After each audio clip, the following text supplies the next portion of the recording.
Mani ham o'zimni qizcham o'zimdan kattada просто. Endi qizlarni yo'qligidandir endi. Tarbiyali xonadonning qizlari 17 yoshida ham yaxshi kelin bo'lib ketayapti. Tarbiyasiz xonadonning qizlari 30 yoshida ham yaxshi hayot kechirmayapti. Statistika ma'lumotlariga qaraganda 2025-yilda 11 mingdan ortiq erkak o'zidan yoshi katta ayollar bilan turmush qurgan. Bunga sabab nima deb o'ylaysiz? To'g'risi bilmadim, lekin ma'qullayman bu fikrni. Nima uchun? Mani ham o'zimni qizcham o'zimdan kattada просто. Endi qizlarni yo'qligidandir endi. Qizlar kamayib ketyapti. Yaxshi qizlar kamda, shuning uchundir. Nimaga unday o'ylayapsiz?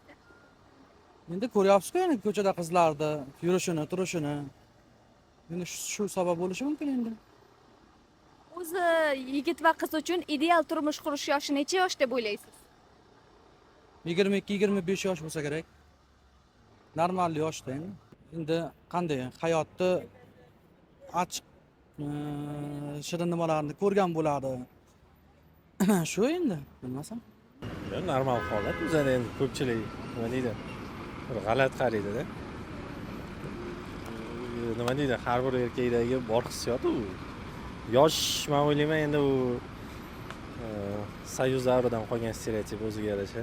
Shunchaki endi hozir 21-asr hamma erkin fikrlaydi va вообще o'zi dunyoviy tomonlama, diniy tomonlama bilmadim endi uni minus tomoni yo'q. O'zi qiz va bola uchun ideal turmush qurish yoshi necha deb o'ylaysiz? Ya u yosh yo'q yosh.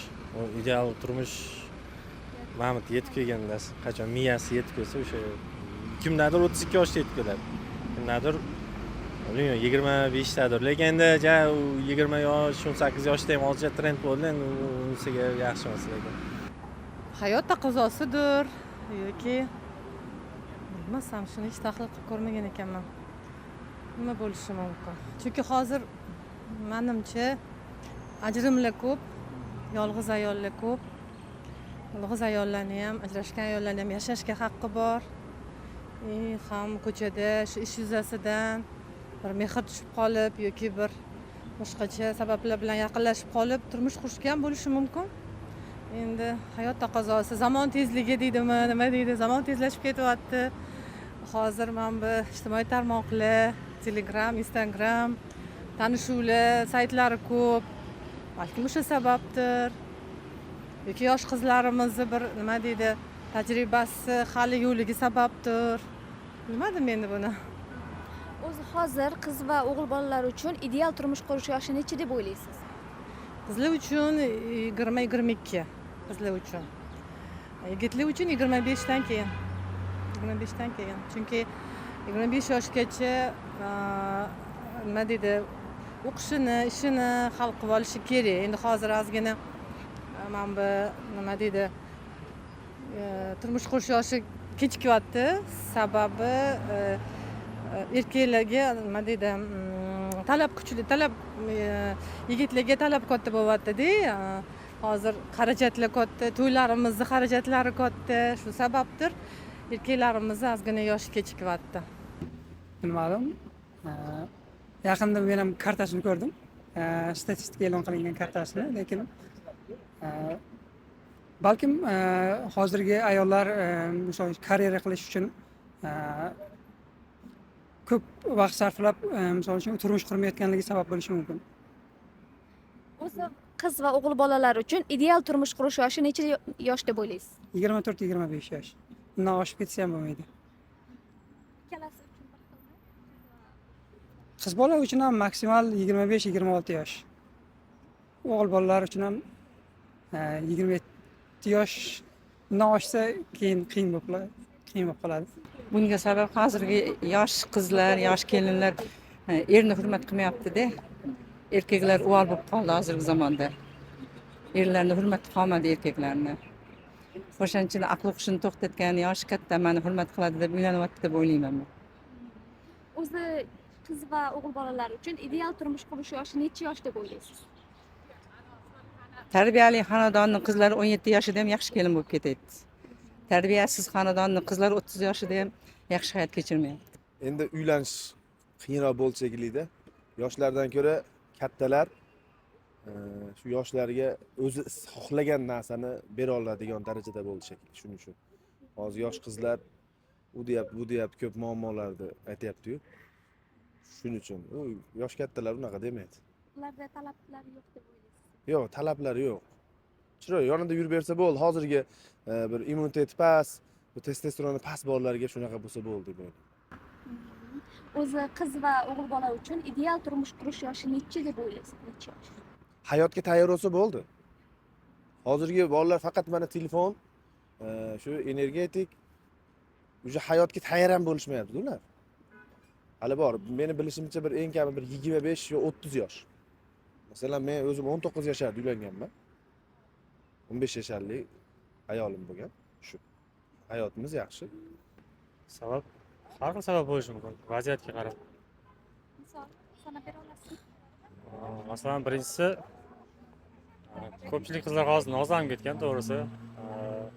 Nozlanganda qanday o'zini tengdoshini qidiraman deb har xil sabablarga ko'ra ko'p bolalar mensimayapti, qo'pol qaytganda. Yana boshqa sabablar ham bor. Pul tomonlama masalan. Yigit kishida ozgina pul tomonlama muammo bo'lib qolsa, qizlar tashib ketyapti. Chiroy tomonlama. Har xil sabablar ko'p-ku. O'sha hozir endi asosiysi sabab berdim. Eng ko'p uchraydigan sabablar. Shu. O'zi qiz va o'g'il bolalar uchun ideal turmush qurish yoshi necha yosh deb o'ylaysiz? O'g'il bolalarda 25 bilan 27 ning orasida deb o'ylayman o'zim. Chunki 25 yoshgacha bolalar kalta o'ylaydi ko'pchilik bolalar. Kam, to'g'ri, fikrlaydigan, to'g'ri, keng o'ylaydigan bolalar kamda 25 gacha. Asosiysi 25 dan 27 orasi deyman. Undan uyog'i uch kechda uylanishga. Qiz bolalar uchun 19 bilan 22 ning orasida deb o'ylayman. O'zim. Endi o'z fikrimda. Sabab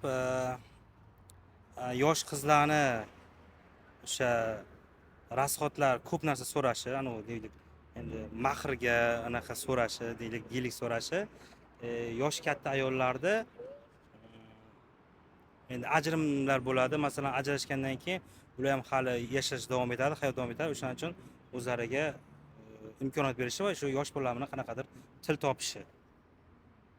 O'zi qiz va o'g'il bolalar uchun ideal turmush qurish yoshi necha yosh deb o'ylaysiz? Men o'ylayman 30 yosh. Ikkalasi uchun ham 30 yosh atrofida, 32 yosh, 28 yosh.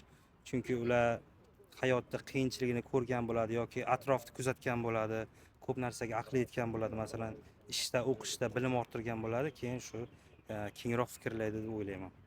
Bunga sabab asosan shu erkaklarda shu ishlamasdan shu ayollarning pulini olishmi yoki misol uchun yoshlar ushlayani qilmayotganmi?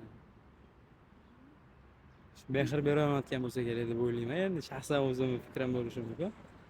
Endi to'g'ri, endi unaqa narsa katta xato narsa-yu, lekin har kim o'ziga tegishlisini olish kerak-da. Misol uchun o'zidan kichkinami, o'zidan kattasi uni hurmat qilmasligi mumkin-da. O'shani hisobiga o'zidan kichkina ayolga turmush qursa, o'shanda o'zini vaqtdan topadi deb o'ylayman. O'zi o'g'il va qiz bolalar uchun ideal turmush qurish yoshi necha yosh deb o'ylaysiz? Misol uchun agar o'g'il bola o'zi uchun uylanish yoshi shu 24 yo 25 yoshlarida deb o'ylayman. Agar o'zidan shu 3 yosh yoki 4 yosh kichkina ayollar uylansa, o'zini vaqtini topadi deb o'ylayman. Chunki agar misol uchun o'zi tengi ayolga uylanib qo'ysa agar, uni hurmat qilmasligi ham mumkin-da. Agar o'zidan shu kichkinaroq ayolga uylansa, o'shanda baxtini topadi deb o'ylayman. Bilmadim, endi oilasidagi tarbiyadan har kimning fikri har xil. Inson qanaqa yashashni xohlasa, shunaqa yashashga haqli. O'zi qiz va o'g'il bolalar uchun ideal turmush qurish yoshi necha yosh deb o'ylaysiz? 18-20